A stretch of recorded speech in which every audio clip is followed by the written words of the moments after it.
ఈ బాబు సీరియస్లు ఎన్నిసార్లు రాస్తారో తెలియదు. ఇప్పుడు తాజాగా నీట్ పేపర్ లీక్ అంశం మీద జరుగుతున్న ఆందోళనకు రాష్ట్రంలో పక్కాగా నిర్వహించిన మెగా డిఎస్సీని ముడిపెట్టి ప్రభుత్వం మీద బురద జల్లేందుకు వైసీపీ కుట్ర చేస్తుంటే ముఖ్యమంత్రి చంద్రబాబు ఇదే మీరేం చేస్తున్నారంటూ మంత్రుల్ని సీఎం అడిగారట. డిఎస్సీ మీద వైకాపా మొదట అసత్యాలు ప్రచారం చేసింది, కోర్టుకు వెళ్ళింది.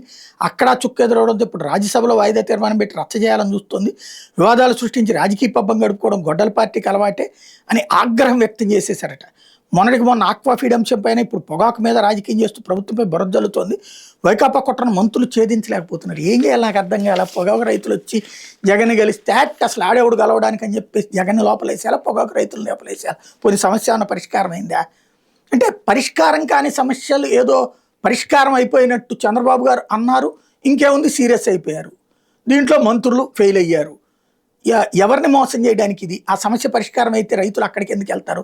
ఆక్వా సమస్య పరిష్కారం అయితే జగన్ దగ్గరికి ఎందుకు వెళ్తారు రైతులు? పరిష్కారం కాకుండానే అయిపోయినట్టు నాటకాలు ఆడితేనే కదా అయ్యింది. కానీ ఈ సీరియస్ వార్తలతో జనంలో కామెడీ చేస్తున్నారు.